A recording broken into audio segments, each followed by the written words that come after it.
to Tamil Gospel Tabernacle channel. கர்த்தருடைய பரிசுத்த நாமத்துக்கு மகிமை உண்டாவதாக. யாத்ராகமம் 18ஆம் அதிகாரம் 21ஆம் வசனம். ஜனங்கள் எல்லாருக்குள்ளும் தேவனுக்கு பயந்தவர்களும் உண்மையுள்ளவர்களும் பொருளாசையை வெறுக்கிறவர்களுமான திறமையுள்ள மனிதரை தெரிந்து கொண்டு அவர்களை 1000 பேருக்கு அதிபதிகளாகவும் 100 பேருக்கு அதிபதிகளாகவும் 50 பேருக்கு அதிபதிகளாகவும் 10 பேருக்கு அதிபதிகளாகவும் ஏற்படுத்தும். 22. அவர்கள் எப்பொழுதும் ஜனங்களின் நியாயம் விசாரித்து பெரிய காரியங்கள் யாவையும் உம்மிடத்தில் கொண்டு வரட்டும், சிறிய காரியங்கள் யாவையும் தாங்களே தீர்க்கட்டும். இப்படி அவர்கள் உம்மோடே கூட இந்த பாரத்தை சுமந்தால் உமக்கு லகுவாய் இருக்கும். கர்த்தருடைய பரிசுத்த நாமத்துக்கு மகிமை உண்டாவதாக. இங்கே ஒரு தேவனுடைய மனிதனுடைய மாமன் அவனுக்கு ஆலோசனை சொல்லுகிற, மோசேக்கு ஆலோசனை சொல்லுகிற ஒரு இடத்தை நாம் பார்க்கிறோம். சிறிய காரியங்களை அவர்களே தீர்க்கட்டும், பெரிய காரியங்கள் ஏதாவது இருந்தால் அதை உம்மிடத்தில் கொண்டு வரட்டும். அந்த சிறிய காரியங்களை தீர்த்து கொள்ள 1000 பேருக்கு அதிபதிகளை ஏற்படுத்தும், 100 பேருக்கு அதிபதிகளை தெரிந்து கொள்ளும், 50 பேருக்கு அதிபதிகளை ஏற்படுத்தும், 10 பேருக்கு அதிபதிகளை ஏற்படுத்தும். அவர்கள் தங்களுடைய காரியங்கள், சின்ன சின்ன காரியங்கள், வாழ்க்கையில, குடும்பத்தில, தொழில்கள்ல, நிலங்களில, பாளையங்களில, பிள்ளைகளுக்குள்ளே, பெற்றோர்களுக்குள்ளே, சகோதர சகோதரிகளுக்குள்ளே, அவர்களுக்குள்ளே என்னென்ன பிரச்சனைகள் இருக்கிறதோ, மன வருத்தங்கள், மனபாரங்கள், மன வேதனைகள், பிரிவினைகள், கசப்புகள், எதிர்பாராத சூழ்நிலைகள், இவைகளை அவர்களே கொஞ்சம் தீர்க்கட்டும். சின்ன காரியங்களை அவர்கள் தீர்க்கட்டும். பெரிய காரியங்கள் அப்படி ஒன்று இருந்தால் அதை மோசே ஆகிய உம்மிடத்திலே அவர்கள் கொண்டு வரட்டும். அப்பொழுது உம்முடைய பாரங்கள் லகுவா இருக்கும் என்று மோசேனுடைய மாமன் அங்கே மோசேக்கு ஒரு ஆலோசனை சொல்லுகிறான். அந்த 50 பேர், அந்த 10 பேர், அந்த 100 பேர், அந்த 1000 பேர், இவர்களுக்கு அதிபதிகளாய் ஏற்படுத்துகிறவர்கள் எப்படி இருக்க வேண்டும் என்கிற ஒரு குவாலிபிகேஷனை அங்கு சொல்லுகிறான். மறுபடியும் நாம் இப்பொழுது யாத்திராகமம் 18:1. ஜனங்கள் எல்லாருக்குள்ளும் தேவனுக்கு பயந்தவர்களும் உண்மையுள்ளவர்களும் பொருளாசையை வெறுக்கிறவர்களுமான திறமையுள்ள மனிதரை தெரிந்து கொண்டு, இங்கே திறமையுள்ள மனிதர்களை தெரிந்து கொள்ள சொல்கிறான். இன்றைக்கு பைபிள் ஸ்டடி திறமையுள்ளவர்கள். இந்த உலகத்தில் நமக்கு பலவிதமான திறமைகள் இருக்கிறது. மாம்சீகமாக பார்த்தால் நம்ம ஒவ்வொருவருக்கும் ஒவ்வொரு விதமான திறமைகள் உள்ளவர்கள் அதை சரியான விதத்தில் பயன்படுத்தும் போது அவர்கள் உலகத்திலும் ஜொலிக்கிறார்கள், ஆவிக்குரிய உலகிலும் அவர்கள் ஜொலிக்கிறார். ஒரு சிலருக்கு திறமை உண்டு, அதை வெளிப்படுத்த தெரியாது. ஒரு சிலருக்கு ஒண்ணுமே இல்லை, ஆனா திறமை உள்ளவர்கள் போல் தங்களை காட்டிக்கொள்வார். இன்றைக்கு இந்த கூட்டத்தில் இருக்கிற நம்மில ஊழியர்கள், விசுவாசிகள் உண்டு. நம்மில் எத்தனை பேருக்கு எப்படிப்பட்ட திறமைகள் இருக்கிறது என்பதை நாம் சிந்திக்க வேண்டும். நமக்கு ஒவ்வொருவருக்கும் ஒவ்வொரு விதமான திறமை உண்டு. ஆனா அந்த திறமையை நம்ம வெளியே கொண்டு வரணும்.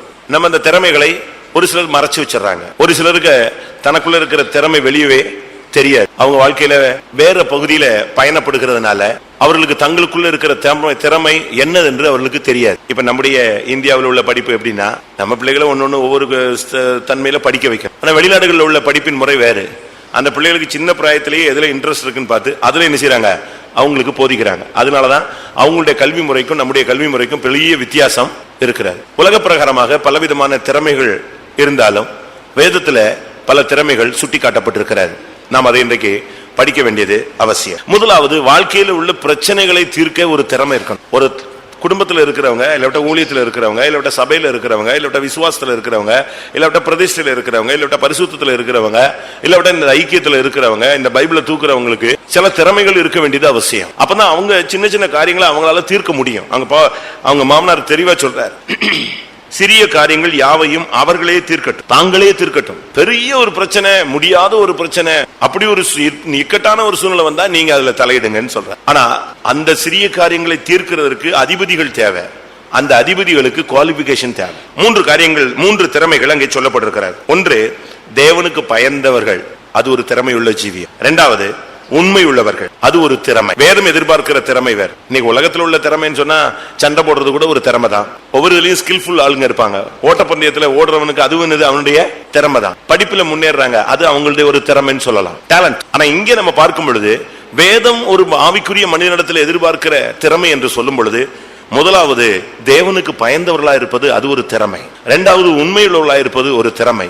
3வது, பொருளாசையை வெறுக்கிறவர்களுமான திறமை உள்ளவர்கள். இந்த திறமை வாழ்க்கையில உங்களுடைய பிரச்சனைகளை தீர்க்கிறதுக்கு உங்களுக்கு உதவும். முதலாவது, தேவனுக்கு பயந்தவர். தேவனுக்கு பயந்தவர்களுக்கு தான் இந்த கிறிஸ்தவ வாழ்க்கை ஆசீர்வாதமா இருக்கு. தேவனுக்கு பயப்படாதவர்களுக்கு இந்த வாழ்க்கை ஆசீர்வாதமா இருக்காது. 128ஆம் சங்கீதத்தை பார்த்தா தேவனுக்கு பயந்த மனுஷனுடைய லைஃப் ஒரு சின்ன விளக்கம், அழகான விளக்கம், ரத்தன சுருக்கமாக சொல்லியிருக்கு. அதுல புருஷன் எப்படி இருப்பான், மனைவி எப்படி இருப்பா, பிள்ளைகள் எப்படி இருப்பான், அவங்க ஃபியூச்சர் எப்படி இருக்கும், ஃபியூச்சர் அவங்களுடைய ஜெனரேஷன் எப்படி இருக்கும், இதெல்லாமே தெளிவா இருக்கு.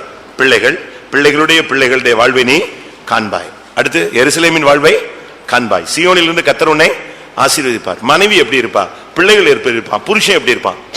ஒரு குடும்பம் சொன்னா மனைவி, புருஷன், தாய், தகப்பன், பிள்ளைகள். அப்ப தேவனுக்கு பயந்த வாழ்க்கை என்கிறது அது ஒரு திறமையுள்ள வாழ்க்கை என்று வேதம் எதிர்பார்க்கிறார். தேவனுக்கு பயந்தவர்களையோ கிருபை சூழ்ந்து கொள்ளும் சொல்லுகிறார். தேவனுக்கு பயப்பட கர்த்தருடைய கிருபை நம்மை சூழ்ந்து கொள்ளுகிறது. ரெண்டு விதமான பயம் இருக்கிறது. ஒன்று மனிதனுக்கு பயப்படுகிற பயம், அது கண்ணியை வருவி. ஆனா தேவனுக்கு பயப்படுகிற பயம் உனக்கு கிருபையை சூழ்ந்து கொள்ள வைக்கும். தேவனுக்கு பயப்படுதல் இல்லாவிட்டால் மனிதனுக்கு பயப்படுதல் எப்படிங்கிறத எப்படி விளங்கிக் கொள்ளுகிறார். தேவன் காண்கிறார், தேவன் கேட்கிறார், தேவன் உணர்கிறார், என்னோடு இருக்கிறார், அவருடைய பிரசன்னத்துக்குள்ளதான் நான் இருக்கேன் அப்படிங்கிற உணர்கிற ஒரு மனுஷன் அந்த தெய்வ பயத்தோடு இருக்கும்போது அவனுக்குள்ள எந்த இடத்துல அவனை கொண்டு போய் விட்டாலும் பாவம் வராது. அதான் அவனுடைய லைஃப்லயே ஒரு சீக்ரெட்ல தெய்வீகம், ரகசியமான தெய்வீகம் சொன்னா அவனை எங்க விட்டாலும் எப்ப நீ யாருமே இல்லப்பா அப்படின்னா இல்ல யாரு இருக்கா, யாரும் இல்ல உண்மை, ஆனா யாரு இருக்கா, தேவன் இருக்கிறார்.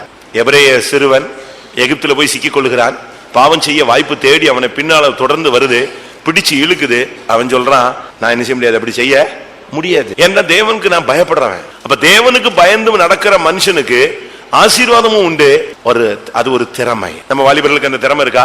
பாவம் அப்படி தூண்டில் போட்ட உடனே போய் எரிஞ்சுக்கிறான். சில இடத்துல மீனுக்கு நீங்க தூண்டில் போடுங்க, அப்படி இறைய போட்ட உடனே வந்து எரிஞ்சுக்கோ கவிடம். ஆனா யோசேப்புக்கு தூண்டில் எத்தனை தூண்டில் போட்டாலும் என்ன செய்யாது, சிக்கவே மாட்டான். வலையே வீசு, பிடிபட மாட்டான். கையை நீட்டி பிடிச்சா கூட அவன் கீழ்ப்படிய மாட்டான்.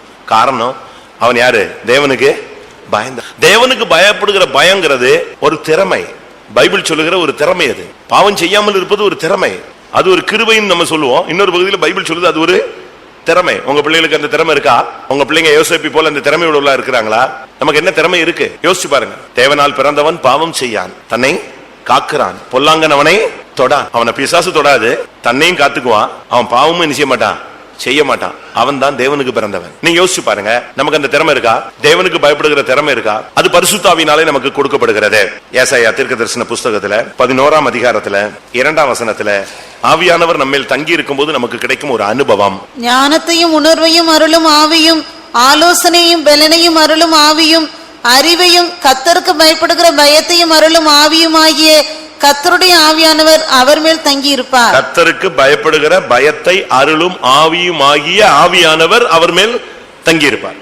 அப்ப கர்த்தருக்கு பயப்படுகிற பயம் நமக்கு இந்த நாட்கள்ல நமக்கு இருக்கணும்னா ஆவியானவர் நம்ம மேல இருந்து அந்த திறமையை நமக்கு தரணும். தேவனுக்கு பயந்து இருந்தான்னா நடுங்குவான். யாராவது ஏதாவது சொல்லிட்டா இல்லைங்க இப்ப யாருமே பார்க்கல, இல்ல யார் பாக்குறா? நீதிமான்கள் மேல் தேவனுடைய கண்கள் நோக்கமா இருக்கிறது, பூமி எங்கும் அவருடைய கண்கள் உலாவிக் கொண்டிருக்கிறது. ஆண்டுடைய கண்கள் உலாவுகிறதுங்கிற ஒரு வெளிப்படுத்தல் இருக்கணும். நம்முடைய சத்தத்தை அவர் கேட்கிறார், நம்முடைய எண்ணங்களை அவர் என்ன செய்கிறாரு, உணர்கிறார். நம்முடைய வாஞ்சைகளை அவர் என்ன செய்கிறார், அறிகிறார். நம்முடைய உட்கார்தலையும் எழுந்திருக்கிறதையும் அவர் நினைச்சிருக்கிறார், அறிந்திருக்கிறார். பாதாளத்துல போய் படுக்க போட்டாலும் அங்கேயும் அவர் கூட வந்து என்ன செய்யறாரு, கூட நிக்கிறார். அப்படித்தான் பைபிள் சொல்லுது. விடியற் காலத்து செட்டைகளை அடித்து நான் உயர எழும்பினாலும் அங்கேயே அவர் உண்டு. அதனால முதல் திறமை ஒரு விசுவாசிக்கு, இல்லாவிட்டால் ஒரு ஊழியனுக்கு, இல்லாவிட்டால் தங்களுடைய பிரச்சனைகளை தாங்களே தீர்க்க வேண்டும் என்று விரும்புகிற ஒரு தேவனுடைய பிள்ளைகளுக்கு முதல் திறமைங்கிறது என்னது, தேவனுக்கு பயந்திருக்கணும். ஆண்டவருக்கு பயப்படுறமா? எனக்கு தெரியும், எனக்கும் ஆண்டவருக்கும் தெரியும். என்ன தெரியும்? நீ ஆண்டவருக்கு பயப்படாத ஆளுன்னு யாருக்கு தெரியும்?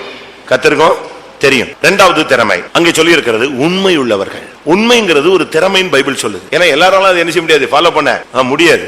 சமயத்துக்கு ஏற்ற மாதிரிலாம் நம்ம அப்படியே இங்க வாழை காட்டுவோம், அங்க என்ன செய்வோம், தலையை காட்டுவோம். இந்த மரத்துக்கு போன உடனே இந்த பச்சைவந்தி வந்து டக்கு டக்கு டக்குன்னு மாறும் தெரியுமா?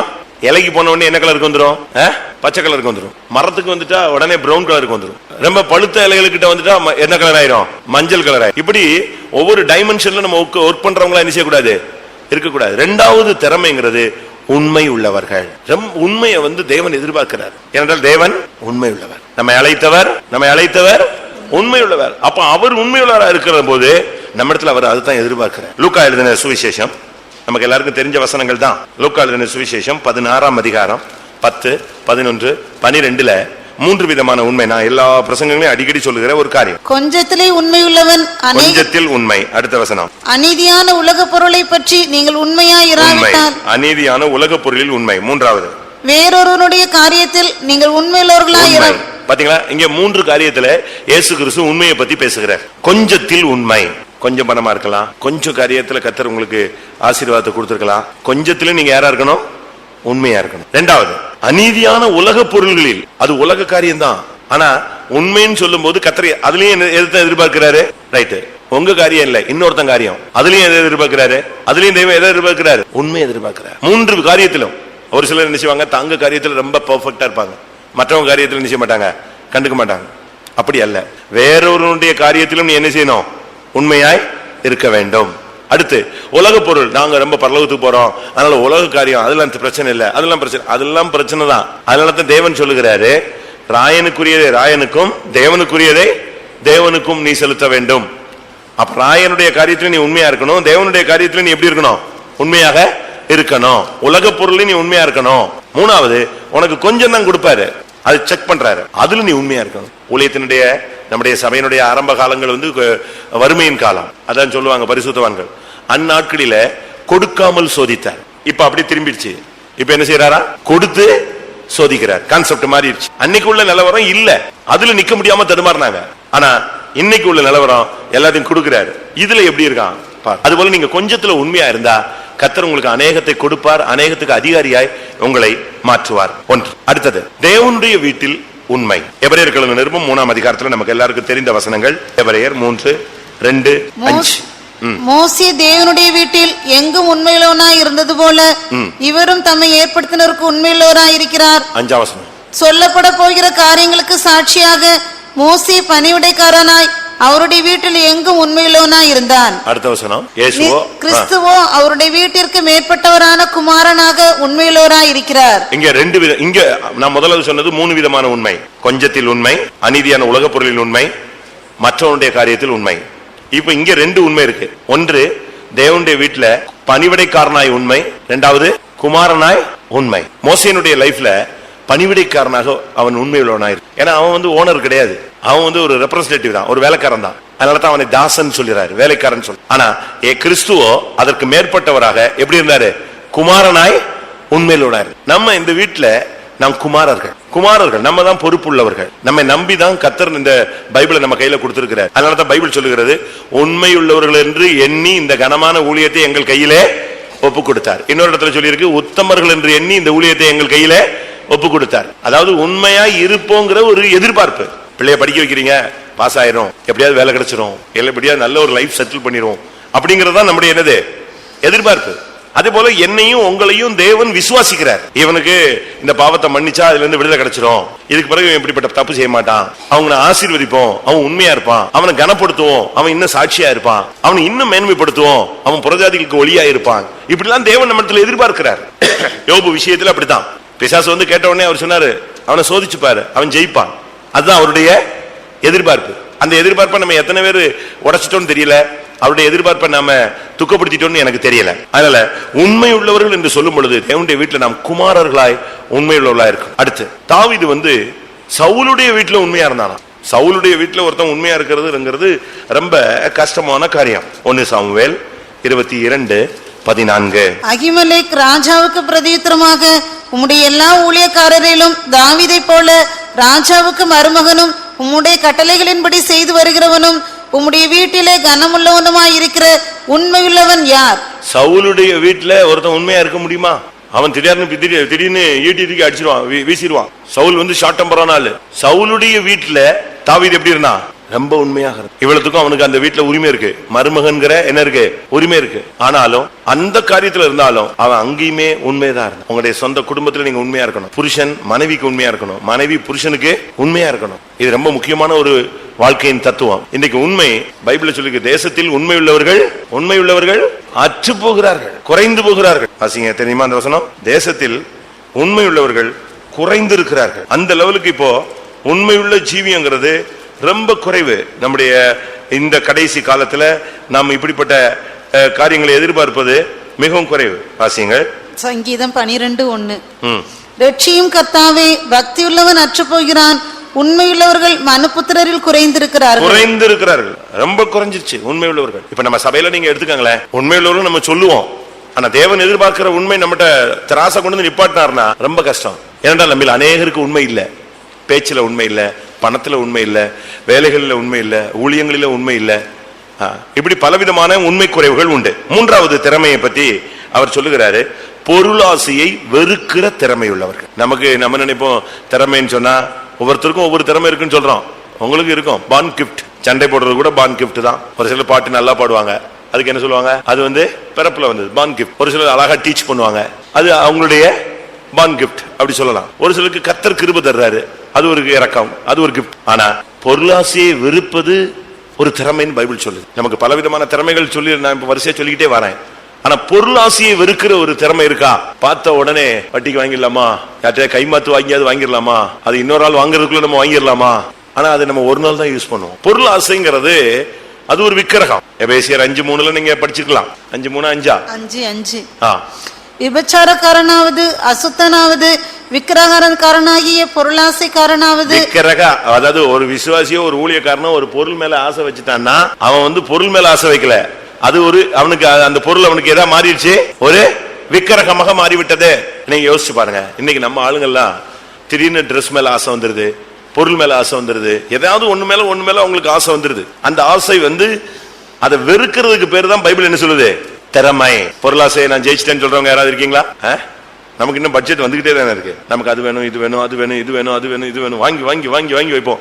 அதுல 24 hours நமக்கு யூஸ் ஆகுறது நம்ம வாங்குறதுல தப்புன்னு நான் சொல்லல. வருஷத்துல ஒரு தடவை யூஸ் பண்றத வாங்கி வச்சு பூஜை போட்டுட்டு என்ன செய்ய வேண்டிய வைக்க வேண்டிய அவசியம் இல்ல. நான் சும்மா ஒரு எக்ஸாம்பிளுக்கு சொல்றேன், சாம்பிளுக்கு சொல்றேன். கல்யாணத்துக்கு சிபிஎம் விசுவாசி கோட் ஷூட் வாங்குறான். சும்மா நான் எல்லாம் சிபிஎம் விசுவாசிகள் சொல்றேன். எதுக்கு? அன்னைக்கு ஒரு நாள் தான் போடுறான், அதுக்கு பிறகு என்னைக்கு போடுறான், அது பிறகு நாசரத்துல போட்டு போனா எல்லாரும் கள்ளத்துக்கு ஏறி ரோட்ல போட்டு போனா என்ன புதுசா ஒரு ஆள் இங்க நான் ரோட்ல வந்திருக்கான்னு நினைப்பான். அன்னைக்கு ஒரு நாள் அந்த ஸ்டேஜுக்காக எனக்கு அதை வாங்கித்தா, 10,000 ரூபாய்க்கு வாங்கித்தா, 18,000 ரூபாய்க்கு வாங்கித்தான்னு வாங்கிட்டு அதுக்கு பிறகு அது ஒரு ஹேங்கர், அதுக்குன்னு ஒரு புது ஹேங்கர் இருக்கு, அதை வாங்கி போட்டு மாட்டி விட்டு அவ்வளவுதான். அதுக்கு பிறகு ஏதாவது ரொம்ப க்ளோஸ் ரிலேஷன்ல நீ மாப்பிள்ளைக்கு தோழனா இருந்தா இந்த கோட் ஷூட்டை போட்டு எங்க போய் நிக்கலாம். சொல்றது உண்மையா பொய்யா? கரெக்ட் தானா?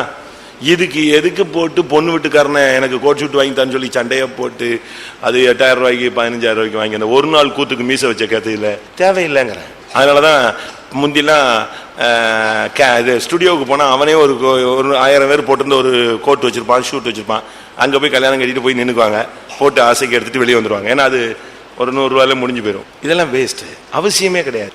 நம்ம ஆளுங்களுக்கு நான் என்ன சொல்றேன்னா, நமக்கு இந்த உலகத்துல இந்த இதுக்கு போய் நீங்க ஒரு 15,000 ரூபாய் செலவழிக்க வேண்டிய அவசியமே கிடையாது. தகுதியான வஸ்திரம்னு பைபிள் சொல்லுது, அது போதுமானது. அன்னைக்கு ஒரு நாளுக்காக பட்டு வாங்கி ஒடுக்கிட்டு அதுக்கு பிறகு கோயிலுக்கு நீ போட்டு வர மாட்டேன், அது சத்தியமா நீ போட மாட்டேன், கோயிலுக்கு பட்டு சரியா கட்ட மாட்டேன். எதுக்கு?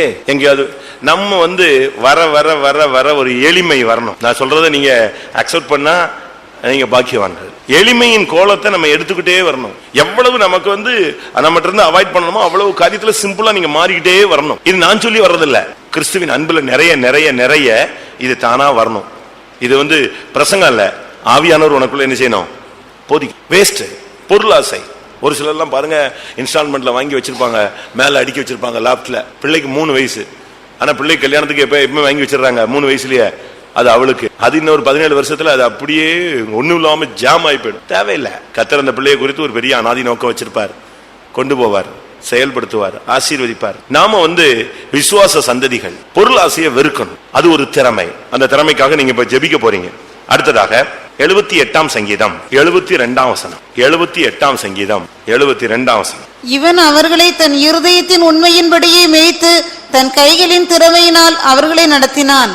தாவீது குறித்து சங்கீதக்காரன் அவனை குறித்து பேசுகிறான். ஆசாப் எழுதுகிற ஒரு சங்கீதம். தாவீதை பத்தி ஆசாப் சொல்ற சங்கீதம் என்னன்னா, தன் கைகளின் திறமையினால் அவர்களை நடத்தினான். ஜனத்தை நடத்துவதுங்கிறது ஒரு திறமை. என்ன சொல்ல, நீங்க எல்லாரும் விசுவாசிகளா இருக்கிற அப்படின்னால குடும்பத்தை நடத்துவதுங்கிறது ஒரு திறமை. அந்த திறமை இல்லைன்னு சொல்லுங்க, அவன் எவ்வளவு பெரிய பணக்காரனா இருந்தாலும் குடும்ப வாழ்க்கை அவனுக்கு என்ன இருக்காது, இளைப்பாறுதலா இருக்கவே இருக்காது. அவனுக்கு கோடிக்கணக்கில் பணம் இருக்கலாம், சொத்து சுகங்கள் இருக்கலாம், படிப்பு பெரிய ஸ்காலர்லாம் படிச்சு வச்சிருப்பாரு, பிலாசபிலாம் PhD எல்லாம் வாங்கி வச்சிருக்கலாம். ஆனா குடும்பத்தை நடத்துகிற கைகளின் திறமையினால தன் மனைவி பிள்ளைகளை புருஷனை நடத்தக்கூடிய அந்த திறமை இல்லைன்னு வச்சுக்கோங்களேன், அந்த குடும்பம் எங்க நிற்கும், நடுவீதியில வந்துடும். ஒரே பிரச்சனைகள் தான். அவன் அந்த காரியத்துக்கு திறமை வந்ததுக்கு காரணம் என்ன தெரியுமா? இருதயத்துல உண்மையின்படி நடந்தான். அதான் பைபிள் சொல்லுது. தன்னுடைய இருதயத்தின் உண்மையின்படி அவர்களை மேய்த்து தன் கைகளின் திறமையினால் அவர்களை என்ன செய்தான் நடத்தினான். நான் சொல்றது 4 பேர் 7 பேர் இருக்கிற குடும்பத்தை சொல்றேன். ஆனா தாவீது எத்தனையோ லட்சக்கணக்கான ஜனங்களை என்ன செஞ்சான், நடத்தினான். அட்மினிஸ்ட்ரேஷன் அழகா, ஒரு யுத்தத்தில் கூட தோல்வி கிடையாது, ஒருத்தன் கூட தலையை தூக்க முடியாது, கலகம்னா கொன்றுவான். அவனுடைய திறமை அழகா டீல் பண்ணிட்டே போவோம். கர்த்தருடைய இருதயத்துக்கு ஏற்றவன், தேவ சித்தம் செய்தவன். அவனுடைய லைஃப்ல கர்த்தர் வேதம் சொல்லுகிறது தன் திறமையினால் அவர்களை நடத்தினான். நமக்கு அந்த திறமை இருக்கா?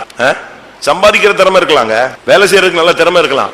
சம்பாதிச்சு வீட்டுல கொண்டு வந்து கொட்டிட்டு வீட்டுல சண்டையை போட்டுட்டு குடும்பம் பிரிஞ்சுன்னா அர்த்தமே இல்லையே. குடும்பத்தை நடத்த ஒரு திறமை இருக்கு, ஜனங்களை நடத்த ஒரு திறமை இருக்கு, சபையை நடத்த ஒரு திறமை இருக்கு, ஆயிரக்கணக்கான ஜனங்கள் கூடுகிற ஒரு அசம்பிளியை நடத்துறதுக்கு ஒரு திறமை இருக்கு. அந்த திறமை இல்லைன்னு சொன்னா ரொம்ப கஷ்டம். ஜனங்களை நடத்துறதுங்கிறது பாஸ்டர் ஜோயல் அவர்கள் சொல்வார்கள், மேன் மேனேஜ்மெண்ட், பிசினஸ் மேனேஜ்மெண்ட் இல்ல. சர்ச்சை நடத்துறது என்னது? Man management. ஒரு மனிதனை எப்படி டீல் பண்ணணும். இப்ப நீங்க பாருங்க, 20 வருஷம் கல்யாணம் ஆகி அதுக்கு பிறகு சண்டையை போட்டுக்கிறாங்க. நாங்க கேட்கிற ஒரே கேள்வி என்ன தெரியுமா? 20 வருஷம் நீ இன்னும் புருஷனை ஸ்டடி பண்ணலையா? 20 வருஷம் நீ மனைவியை இன்னும் ஸ்டடி பண்ணலையா? ஒரே மாசம் தான் என்ன செஞ்சிடணும், ஸ்டடி பண்ணிடணும், அவ்வளவுதான். ரைட், இவருக்கு இது பிடிக்கும், இவளுக்கு இது பிடிக்காது, இப்படி பேசினா ஒத்து வர மாட்டா, இப்படி பேசினா ஒத்து வருவா, இது கொடுத்தா சாப்பிடுவாங்க, இப்படி இருந்தா வாழ்க்கை சந்தோஷமா போகுது, அதை அழகா பண்ணிக்கிட்டே வரும். அப்படி நீங்க டீல் பண்ணி ஒரு மாசத்துல கத்துக்கிட்டீங்கன்னா சாகுற வரைக்கும் சண்டையும் கிடையாது, பிரச்சனையும் கிடையாது, வாக்குவாதம் கிடையாது, ஒரு குழப்பம் இருக்காது, அது பாட்டுக்கு போயிட்டே இருக்கும். ஏன்னா இவங்க இப்ப 2 வண்டி எதிர வருது, ஒரு டிரைவர் கொஞ்சம் ஒதுங்கிட்டாருன்னா இன்னொரு டிரைவர் லேசா ஒதுங்கிட்டாருன்னா என்ன செய்யும்? ஆக்சிடென்டே ஆகுறது இல்ல. அவன் என்ன வர்றதுன்னு நேர போய் அடிச்சா 2 பேரும் சாவணும். இன்னைக்கு அநேக இடங்கள்ல இப்படிதான் நடக்கும். பைபிள் சொல்லுகிறது தன் கைகளின் திறமையினால் லட்சக்கணக்கான ஜனங்களை அவன் நடத்தினான். அது ஒரு திறமை. அந்த ஜனங்களுடைய நிலவரங்களை புரிஞ்சுக்குவான், அழகா புரிஞ்சுக்குவான். அவங்க எதுக்கு வராங்க, அவங்க பிரச்சனை என்ன, அவங்க வேதனை என்ன, அவங்களுடைய துக்கம் என்ன, அவங்களுடைய சஞ்சலம் என்ன, அதை அவன் புரிஞ்சுக்கணும். அதை அழகா புரிஞ்சுக்குவான்.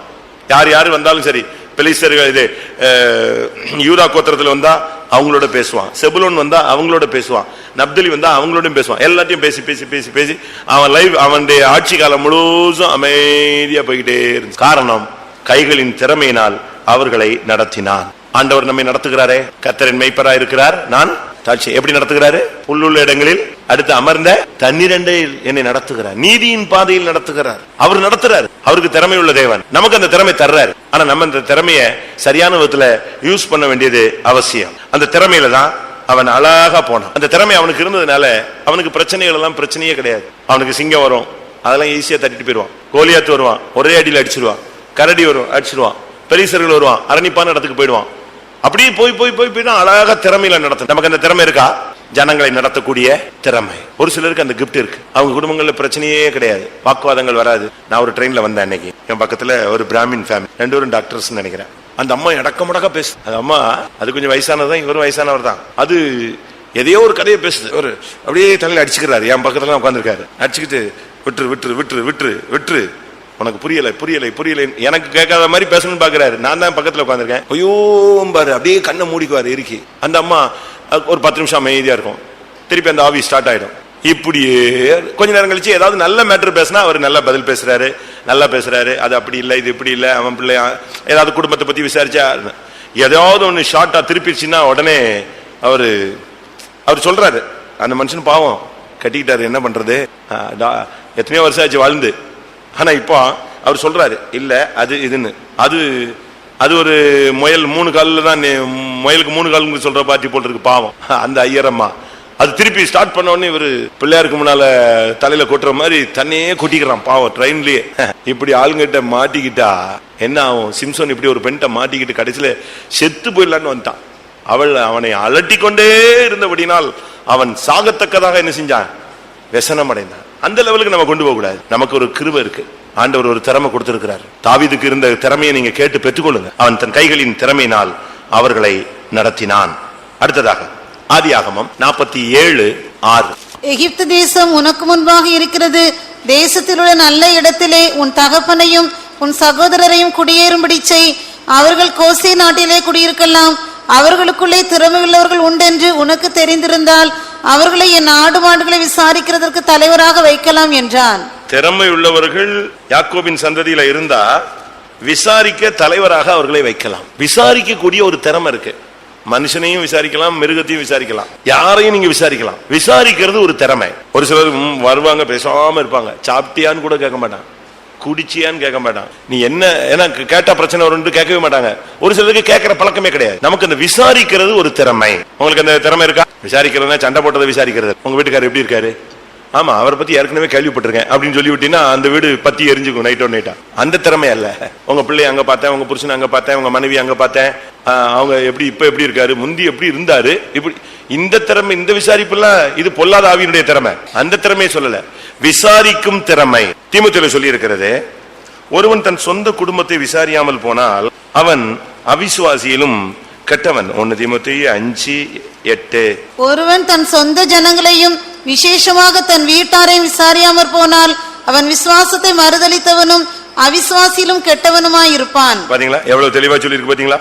முதலாவது உன் சொந்த ஜனங்களை விசாரி, சபை ஜனங்களை விசாரிங்க. விசாரிக்கிறதுன்னு சொன்னா இந்த பழைய ரகசியமான தவறான இல்லாவிட்ட வேற எதையாவது கேட்டு தெரிஞ்சுக்கிறதுக்கு விசாரிக்கிறதா. எப்படி இருக்கீங்க, வியாதியா இருந்தீங்களே, சோமாயிட்டீங்களா, நான் உங்களுக்காக ஜெபிச்சேன், ரொம்ப நாள் நீங்க வரலையே, ஏன் வரல, ஐயோ உங்களை பத்தி எனக்கு தெரியாது, இல்லைன்னு நான் வந்து பார்த்திருப்பேன். இப்படி நம்ம ஒவ்வொருத்தர் என்ன செய்யணும், விசாரிக்கணும். விசாரிக்கிறீங்களா? ஆமென் அப்படின்னு உடனே பைபிளை தூக்கிட்டு சும்மா அந்த ரோபோ மாதிரி சொரன்னு போய் வண்டி எடுத்து போயிட்டே இருக்கும். அப்படி இருக்க கூடாது. அப்படி இல்லைன்னா அந்த தனியான ஒரு குரூப் இருக்கும், அந்த குரூப்ல போய் நின்றுட்டு எப்படி இருக்கீங்க, இங்க ஒரு புது விசுவாசி வருவான், அவன் பார்ப்பான், யாராவது ஒருத்தன் வந்து தோத்திரம்பானா கேட்பானா.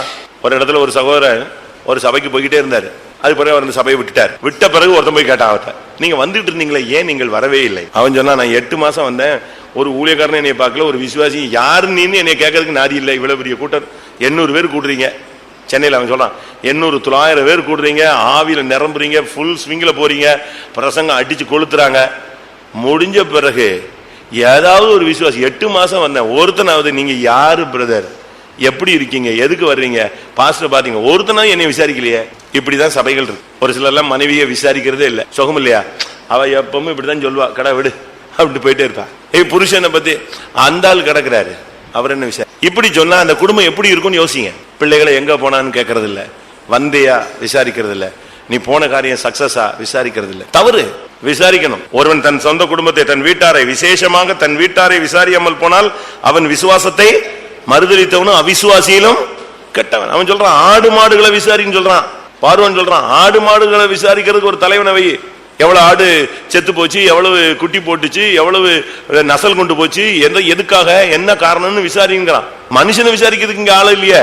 யோசிச்சு பாருங்க. 1 தீமோத்தேயு 5:17 பார்த்தா, நன்றாய் விசாரணை செய்கிறவர்கள் ரெட்டிப்பான பாத்திரராய் கனத்துக்குரியவர்களாய் என்ன வேண்டும். நன்றாய் விசாரணை செய்கிற மூப்பர்களை, விசேஷமாக திருவசனத்திலும் உபதேசத்திலும் பிரயாசப்படுகிறவர்களை ரெட்டிப்பான கனத்திற்கு பாத்திரனாக என்ன வேண்டும். இன்னில இருந்து விசாரிக்கிற திறமையை வாங்குங்க. எப்படி இருக்கீங்க, சுகமா இருக்கீங்களா, நல்லா இருக்கீங்களா, வாங்க உட்காருங்க. ஏன் இன்னைக்கு டல்லா இருக்கீங்க, என்ன விஷயம், ஏன் காலேஜ்ல என்ன பிரச்சனை, வீட்டுல என்ன பிரச்சனை, ஜெபம் பண்ணலாம், நீ அது எப்படி செஞ்சிருக்க கூடாது, நீ இப்படி டீல் பண்ணிருக்கணும், ஏன் இதுக்கு ஏன் துக்கப்படுற. இப்படி நம்ம ஒருத்தர் என்ன செய்யணும். அதுக்கு தான் நம்மளை கர்த்தர் ஒரு குடும்பமா வச்சிருக்கிறார். பூலோகத்துல நம்ம எல்லாம் நம்ம சபையில கொண்டு வந்து வச்சிருக்கிறாருன்னா, முடிஞ்ச உடனே வியாதியாம அவங்க ஏன் கூட்டத்துக்கு வரல, ஐயோ வியாதியா, நான் உடனே போகணும். மத்தேயு 25:43. அந்நியனாய் இருந்தேன், நீங்கள் என்னை சேர்த்துக் கொள்ளவில்லை, வஸ்திரம் இல்லாதிருந்தேன், நீங்கள் எனக்கு வஸ்திரம் கொடுக்கவில்லை, வியாதியுள்ளவனாயும் காவலில் அடைக்கப்பட்டவனாயும் இருந்தேன், நீங்கள் என்னை விசாரிக்க வரவில்லை. என்னை விசாரிக்க வரவில்லை. அப்படிலாம் நீங்க எங்க போங்க, எங்க போங்க, பிசாசுக்கும் அவன் தூதனுக்கும் ஆயத்தப்பட்ட இடத்த எரிநரகத்துக்கு போங்கன்னு சொல்றாரு. விசாரிக்கிற தன்மை நமக்கு தேவை. நம்ம தமிழ்நாட்டுல முந்தி பாத்தீங்கன்னு சொன்னா, இப்ப அதெல்லாம் கிடையாது. யாரு வந்தாலும் உடனே என்ன செய்வாங்க, தண்ணியை கொண்டு போய் கொடுப்பாங்க, விசாரிப்பாங்க. வந்த உடனே விசாரிச்சிருவாங்க. சொந்தக்காரங்கன்னா எல்லாரையும், ஏன்னா யாரையாவது கேட்காம விட்டுட்டாங்களான்னு அது ஒரு பிரச்சனை வந்துட்டு எல்லாரையும் கேட்டுருவாங்க, வந்தது போனது எல்லாத்தையும். இப்ப நம்ம அப்படி கேட்கிறோமா, அங்க என்ன எல்லாம் நல்லா தானே இருக்காங்க, இவங்களே சொல்லுவாங்க, அவங்க எல்லாம் நல்லா தானே இருக்காங்க, அவங்களுக்கு என்ன குறை. தவறு. இன்னைக்கு சபையை விசாரிக்கிறதுக்கு ஆட்கள் இல்லை, ஊழியர்களை விசாரிக்க இல்ல ஆள் இல்ல, ஜனங்களை விசாரிக்க ஆள் இல்ல, விசாரிக்கும் திறமை உள்ளவர்கள் இல்ல. இன்னைக்கு அதனாலதான் விசாரிப்பற்ற சீயோனாக மாறிவிட்டது.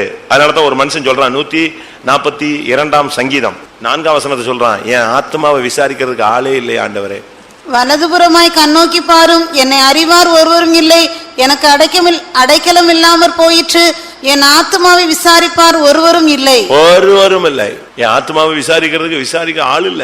உண்மையான பிரச்சனையை விசாரிச்சு நம்மளால அதுக்கு பரிகாரம் உண்டு பண்ண முடியாவிட்டாலும், அவன் பட்சமாய் விசாரித்தாலே அவன் இருதயத்தில் உள்ள பாதிப்பான என்ன செஞ்சிடும். வியாதிப்பட்டா உடனே நீங்க போய் பார்க்கணும். உடனே நீங்களே ஒரு ஜட்ஜ்மெண்ட் கொடுத்துடக்கூடாது, இந்த பாவம் செஞ்சா அதனால இது வந்துச்சு சாவட்டுன்னு சொல்லக்கூடாது. இல்ல அவன்கிட்ட போய்கிட்டு நீ போய் பாவத்தை அறிக்கிடுன்னு அவனுக்கு பிரசங்கம் பண்ணக்கூடாது. அவன் எப்படிப்பட்ட துன்மார்க்கனா இருந்தாலும் இயேசு உன்னை நேசிக்கிறார், உனக்கு சுகம் கிடைக்கும், நான் ஜெபிக்கிறேன், கர்த்தர் உன்னை ஆசீர்வதிப்பார், இதுதான் சொல்லணும். அதே மாதிரி எந்த துக்க வீட்டுக்கு போனாலும் நீங்க அவங்களை விசாரிக்கணும். அவங்க துக்கத்துல என்ன செய்யணும்? நீங்க கலந்துக்கணும். விருந்து வீட்டுக்கு போவதை பார்க்கலும் துக்க வீட்டுக்கு போவது. நம்ம ஆளுங்க பாருங்க, இப்ப யாராவது செத்துட்டா யாராவது புருஷன் போவாரு, இல்லை மனைவி போய் தலையை காட்டுவாங்க. அது அடக்கிறதுக்கு போக மாட்டாங்க, வந்துட்டோங்கிறதுக்கு அப்படியே காட்டு அப்படியே இருந்துச்சு வண்டி எடுத்து ஓடியே போயிடுவாங்க.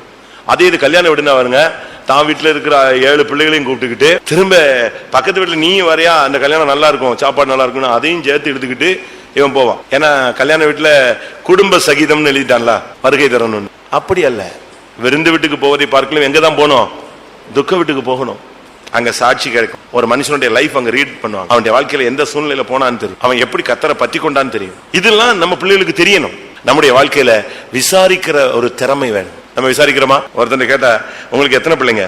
4. இல்ல 5 அப்படிங்கிறான். அவனுக்கு தனக்கு எத்தனை பிள்ளைங்கிறது கூட என்ன தெரியல. இப்படி இருந்தா அவன் என்னத்த குடும்பத்தை விசாரிச்சிருப்பான்னு நினைக்கிறீங்க நீங்க? பிள்ளை என்ன படிக்குது? அவன் பையன் என்ன படிக்கிறான்? யார்கிட்ட கேட்கிறாரு? மனைவிட்ட கேட்கிறாரு. அப்ப இவரு சும்மா சம்பாதிக்கிறாரு, காசை கொடுக்கிறாரு. அதுக்கு பிறகு யார் பாத்துக்கணும்? வீடு மேனேஜ்மெண்ட்லாம். அட பிள்ளை என்ன படிக்கிறான்? அவன் படிக்கிறான், என்ன படிக்கிறான், எப்படி படிக்கிறான், அவனுடைய ப்ராக்ரஸ் கார்டை நீ பாக்குறியா? இல்ல ஸ்கூல்லயோ காலேஜ்ல இருந்து ஒரு ரிப்போர்ட் என்ன? ஒண்ணும் இல்ல. விசாரிப்பற்ற ஒரு வாழ்க்கைக்கு நாம் வரக்கூடாது. அடுத்ததாக 1 நாளாகமம் 9ஆம் அதிகாரம். நான் கொஞ்சம் திறமைகள், ஒரு 6 திறமையை சொல்லுவேன். 6, 7, 8, 9 சொல்றேன். அதை நீங்க ஆண்டவர்கிட்ட கேளுங்க. எனக்கும் தேவை. நான் பிரசங்கம் பண்றேன், பட் எனக்கும் கூட இதுல சில திறமைகள் என்னது தேவை. அந்த திறமைகள்லாம் நமக்கு கிடைச்சிருச்சுன்னு சொன்னா நம்ம அருமையா கர்த்தருக்காக ஷைன் பண்ணலாம். ஊழியமும் நல்லா இருக்கும், ஜீவியமும் நல்லா இருக்கும், வீடும் நல்லா இருக்கும், சபையும் நல்லா இருக்கும். அந்த திறமை இல்லாதனாலதான் அங்கங்க போய் முட்டிக்கிறோம். 1 நாளாகமம் 9:13. அவர்கள் சகோதரரும் தங்கள் பிதாக்களின் வம்ச தலைவரான 1760 பேர் தேவாலயத்துக்கு அடுத்த பணிவிடைக்கு திறமையுள்ளவர்களாய் இருந்தார்கள். தேவாலயத்துக்கு அடுத்த பணிவிடைக்கு திறமை உள்ளவர்கள். கர்த்தருடைய சேவையை செய்யறதுக்கு ஒரு பணிவிடையின் திறமை தேவை. எல்லாருக்கும் பணிவிடைய செயல்பட முடியாது. பணிவிடை நாவிங்கிறது ஒரு கிஃப்ட். அது இயேசுவுக்குள்ள இருந்த ஒரு திறமை. பணிவிடை. எவ்வளவு பெரிய பணக்காரங்களா இருக்கட்டும், உங்களுக்கு பணிவிடை நாவி தேவை. அது வீட்லயே நீங்க பிராக்டிஸ் பண்ணலாம், உங்க பிள்ளைகளுக்கே பிராக்டிஸ் பண்ணலாம். நான் ஒரு பெரிய பணக்காரனை சந்திச்சேன், நல்ல வசதி. இப்ப கர்த்தர் அவரை நல்ல உயரமான அனுபவத்துல, நல்ல வசதியில, நல்ல வசதின்னு சொன்னா எப்படி சொல்றது, சென்னையிலேயே அவங்களுக்கு 100 கணக்குல ஏக்கர், மதுரையில இருக்கு, தூத்துக்குடியில இருக்கு, ஏக்கர் கணக்குல இருக்குங்க, நல்ல வசதி. இப்ப கூட ஒரு சமீபத்தில் கேள்விப்பட்டேன், ஒரு கன்வென்ஷன் ஃபுல்லாவே 18 லட்சம் ரூபாய்க்கு அவரே ஃபுல்லா பொறுப்படுத்தி நடத்தினார். அந்த அளவு வசதிகள், வாய்ப்பு, கர்த்தருக்காக செய்யக்கூடிய திறமை உள்ள. நான் கூப்பிட்டு நான் பேசினேன், கர்த்தர் எப்படி உன்னை ஆசீர்வதிச்சாரு, உனக்கு எத்தனை பிள்ளைங்க? என் பையனை நீங்க பாக்கலையா அப்படின்னாரு. என் பையனை நான் எங்க பார்த்தேன்? கூட்டத்துல. அந்த பாய் போட்டுட்டு இருந்தான்ல, பாய் போட்டுட்டு இருந்தான் பாத்தீங்களா கூட்டத்துல, நீங்க பாத்திருப்பீங்களா? அதான் என் பையன். அவர் பிள்ளைய எப்படி இன்ட்ரோடியூஸ் பண்றாரு? நம்ம என்ன சொல்லுவோம்? அந்த சோப்பு கார்ல வந்தான் பாத்தீங்களா, அப்படிதான் பேசுவோம். அவங்க அப்படித்தான் பிள்ளைகளை வளர்க்குறது. எனக்கு தெரியும், காலையில ஃபெய்த்தோம்ல பசங்க ஞாயிற்றுக்கிழமை காலையில வேலை செய்வாங்க. எல்லா சர்ச்சில் உள்ள அவ்வளவு பசங்களும், நான் முந்தி இருந்த சர்ச்சில் ஒரு 15-20 வாலி பசங்க காலையில 5 மணிக்கு ஸ்டார்ட் பண்ணா மாப் போட ஆரம்பிச்சிருவாங்க. பெருமைக்காக சொல்லல, நான் வெளியே வருவேன் 7 மணிக்கு, எனக்கு ஒரு சர்வீஸ், லோக்கல் சர்வீஸ் போகணும், அடுத்த சர்வீஸ்க்கு நான் இங்க வருவேன். வெளியே புறப்பட்டா, வெளியே வர்றேன்னு தெரிஞ்சா போதுங்க, ஒருத்தன் அழகா வண்டியை தொடச்சு வைப்பான். நம்ம எல்லாம் சொல்லல, அவங்களா அப்படி பிராக்டிஸ் பண்ணி வச்சிருக்கான். ஒருத்தன் செருப்பு கழுவி வச்சிருப்பான். நீங்க அந்த பையனை பாத்தீங்கன்னா, அவன் சாதாரண ஒரு கூலி தொழிலாளிய பையன் கிடையாது. இதுக்காக சொல்றேன், அவனுக்கு காம்ப்ளெக்ஸே 85 கடை இருக்கு, அவங்களுக்கு லட்சக்கணக்கான வருமானம். ஆனா கரெக்டா வெளியே வந்தா செருப்பு கழுத்தி வச்சுட்டு அப்படி ரெடியா வச்சுட்டு உட்காந்துட்டு இருப்பான். அப்படித்தான் பிராக்டிஸ் கொடுக்குறோம் நம்ம. ஏன்னா வாழ்க்கையில அடுத்து அவன் எந்த பாதையில போவான்னு தெரியாது. தேவாலயத்து பணிவிடைக்கு தக்க என்ன இருக்கு? ஒரே திறமை இருக்கு. நீங்க ஆபீஸ்ல சேர் தூக்கி போடுவீங்க, பியூனா ஒர்க் பண்ணுவீங்க, ஆனா சர்ச்சில் வந்தா ராஜாவாயிருவீங்க. அப்படி ஆகக்கூடாது.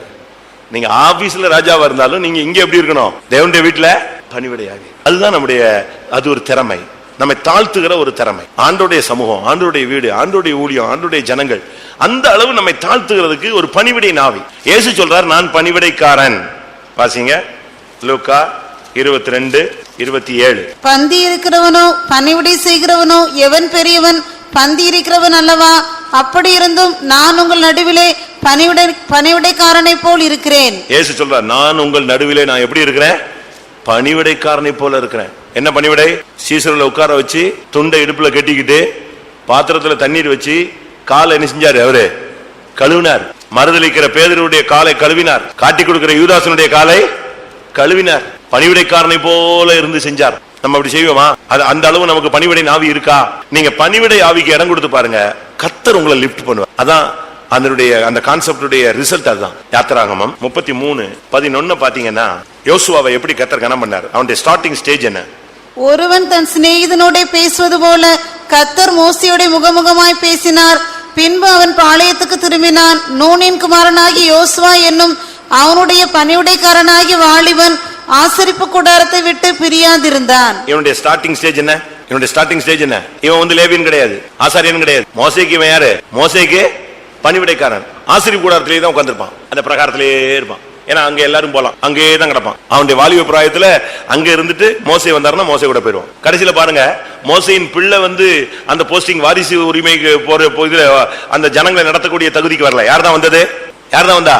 இந்த பணிவிடைக்காரனையாக யோசுவா தான் கானானுக்குள்ள ஜனங்களை நடத்தினான். மோசையா கூட நடத்த முடியல.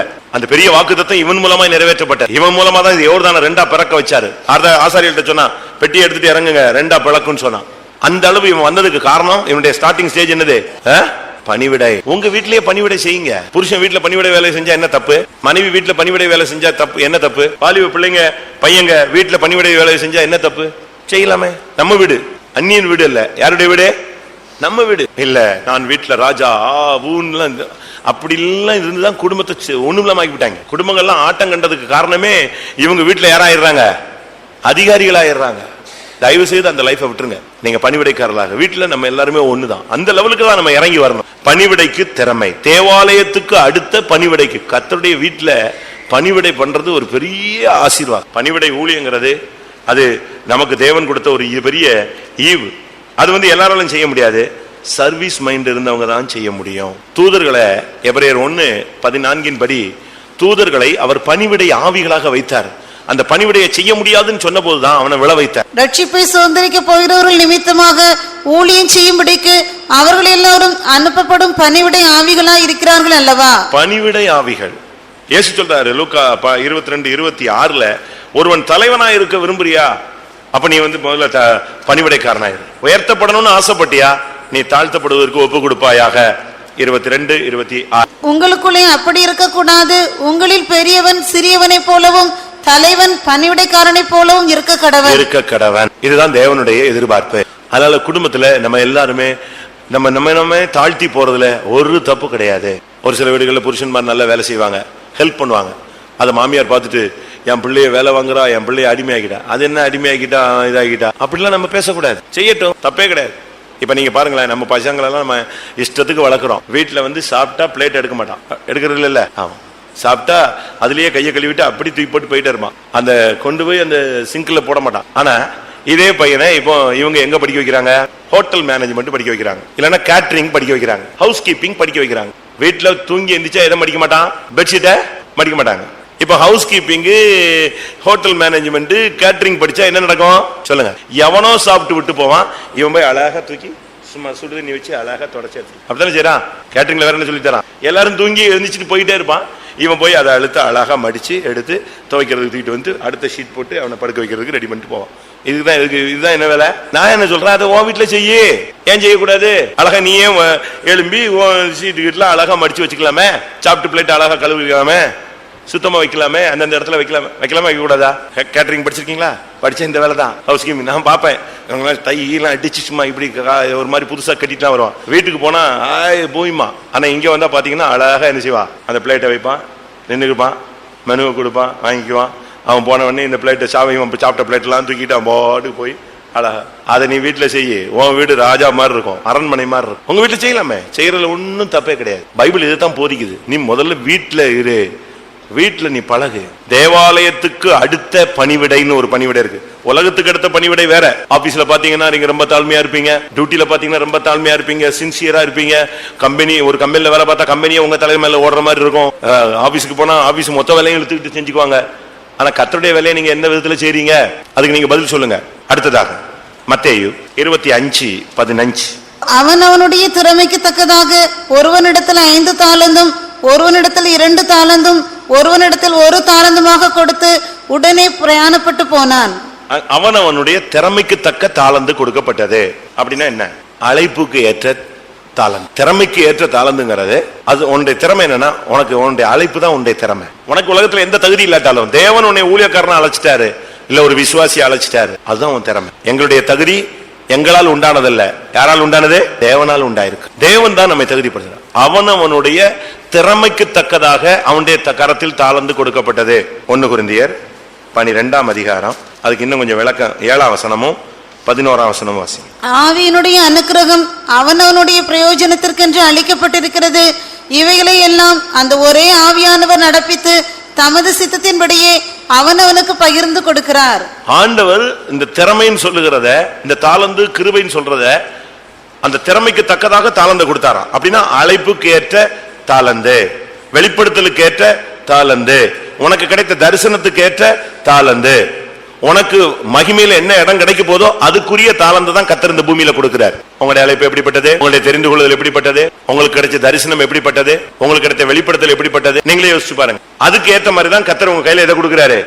தாளந்து கொடுக்கிறாரு. 5 தாளந்து கொடுப்பாரு, 2 தாளந்து கொடுப்பாரு, 1 தாளந்து கொடுப்பாரு, இல்ல 10 கொடுப்பாரு, 5 கொடுப்பாரு, 2 கொடுப்பாரு. அது எத்தனை நாளும் கொடுக்கலாம். நீங்க அதுல உண்மையா இருக்கணும். உங்களுக்கு தேவன் கொடுத்த அந்த திறமைக்கு தக்கதாக தாளந்து கொடுத்தாரு, அதை எப்படி நீங்க யூஸ் பண்ணிருக்கீங்க? தீர்க்கதரிசிகள் எல்லாம் எல்லா கூட்டத்திலும் தீர்க்கதரிசனம் சொல்றீங்களா? தரிசனம் காண்கிறவர்கள் எல்லா கூட்டங்களையும் தரிசனம் காண்கிறீர்களா? ஜெப வீரர்கள் டெய்லி ஜெபம் பண்ணுகிறீர்களா? சோல் வின்னர்ஸ் ஆத்ம ஆதாயம் பண்ணுகிறவர்கள் நீங்க டெய்லி ஆத்மாக்களை சந்திக்கிறீங்களா? ஜெப வீரர்கள் இரவுல ஜெபிக்கிறீங்களா? நீங்களே யோசிச்சு பாருங்க. நமக்கு கொடுக்கப்பட்ட அந்த திறமைக்கு தக்கதாக தாளந்துகளை கர்த்தர் கொடுக்கிறார். உனக்கு ஒரு திறமை இருக்கு, அது தேவனால் உண்டான ஒரு திறமை. உன்னுடைய அழைப்பு தான் உன்னுடைய திறமை. நமக்குன்னு ஒரு திறமை கிடையாது. ஆண்டவர் தான் ஃபீஸ் வச்சிருக்காரு. எவ்வளோ பெரிய எதுனாலும் என்ன இருக்கு? ஒரு சின்ன ஃபீஸ் அவர் கையில தான் இருக்கு. நம்ம எவ்வளவுதான் சாதுரியமா இருந்தாலும் கர்த்தர் தான் நமக்கு திறமைகளை கொடுக்கிறார். அவனவனுக்கு திறமைக்கு தக்கதான தாளந்து, உங்களுடைய அழைப்புக்கு தக்கதாக தாளந்து கொடுக்கப்படும். இந்த அழைப்புக்கு ஏற்ற தாளந்தை நீங்க யூஸ் பண்ணிருக்கீங்களா? 5 வாங்கினவன் 5 சம்பாதித்தான், 2 வாங்கினவன் 2 சம்பாதித்தான், 1 வாங்கினவன் அதை புதைத்து வைத்தான். கர்த்தர் நமக்கு கொடுத்த திறமைகள் எல்லாம் நம்ம எந்த விதத்துல யூஸ் பண்ணிருக்கோம்னு நீங்க யோசிச்சு பாருங்க. அடுத்ததாக அது நான் இப்போ ஷார்ட் டைம்ங்கிறதுனால உங்களுக்கு சிம்பிளா சொல்லிட்டே போறேன். நீங்க நோட் பண்ணிக்கணும், பிக்கப் பண்ணிக்கணும், கேட்ச் பண்ணிக்கணும். இதை வீட்டுல போய் உட்கார்ந்து என்ன செய்யணும்? அடுத்த வாரம் தட்டி எடுத்துட்டு அதே புக்கை தூக்கிட்டு வந்துடக்கூடாது. நல்ல மிருகம் எப்படிப்பட்டது? என்ன செய்யும்? அசை போடும். கேட்ச் பண்ணிக்கும். அதுக்கு பிறகு வீட்டுல உட்கார்ந்து அசை போடணும். நமக்கு இந்த திறமை இல்லையே, மோசைக்கு இருந்த திறமை இல்லையே, பொருளாசையை வெறுக்கக்கூடிய திறமை இல்லையே, தாவீதுக்கு இருந்த திறமை இல்லையே. தானியேல் 1ஆம் அதிகாரம் 3ஆம் வசனம். தானியேல் 1:3. அப்பொழுது இஸ்ரவேல் புத்திரருக்குள்ளே ராஜ குலத்தார்களிலும் துறை மக்களிலும் யாதொரு மாசும் இல்லாதவர்களும் அழகானவர்களும் சகல ஞானத்திலும் தேறினவர்களும் அறிவில் சிறந்தவர்களும் கல்வியில் நிபுணரும் ராஜாவின் அரண்மனையிலே சேவிக்க திறமையுள்ளவர்களும் ஆகிய சில வாலிபரை கொண்டு வரவும். ராஜாவின் அரண்மனையில் சேவிக்க திறமை உள்ள வாலிபர்கள். ராஜாவின் அரண்மனையில சேவிக்கிறதுக்கு என்ன வேணும்? திறமை வேண்டும். வீட்டுல சேவிக்கிறது அது வேற விதம், கம்பெனியில சேவிக்கிறது வேற விதம்.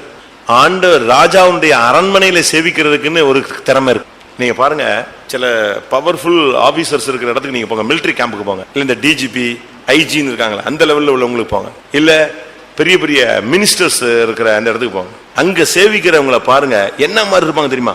எந்த அளவுல இந்த பாடி கார்ட்ஸ்லாம் அவங்களுக்குன்னு ஒரு சரியான ஒரு திறமை இருக்கு. சாதாரண திறமை அல்ல, வித்தியாசம். மற்ற எல்லாரை விட அவங்க வித்தியாசமானவங்களா இருக்கு. அவங்க சாப்பாட்டுல கூட ரொம்ப உஷாரா இருப்பாங்க. இந்த சேவாதல்ல முக்கியமான ஆளுங்களுக்கு எல்லாம் பாதுகாப்பாளராக இருக்கிறவங்க தங்களுடைய சொந்த வீட்டுல கூட சாப்பிடுறது இல்ல. அந்த அளவு அவங்களுக்கு என்ன இருக்கு? கண்டிஷன்ஸ் இருக்கு. பாதுகாப்பை கருதி அவங்க தங்கள் சொந்த வீடுகளில் கூட எரிச்சக்கூடாது, சாப்பிடக்கூடாது. ரொம்ப கண்டிஷன் வச்சிருப்பாங்க. அவங்க அந்த குறிக்கப்பட்ட லைஃப் அதுக்குள்ளேயே தான் அவங்களுடைய பிராக்டிஸ் வச்சுக்கிட்டே இருப்பாங்க. அரண்மனையில் சேவிக்க திறமை. விசுவாச வீட்டுல சேவிக்க ஒரு திறமை வேணும். கர்த்தருடைய வீட்டுல கர்த்தருக்காக சேவிக்கணும்னா அது ஒரு பெரிய திறமை.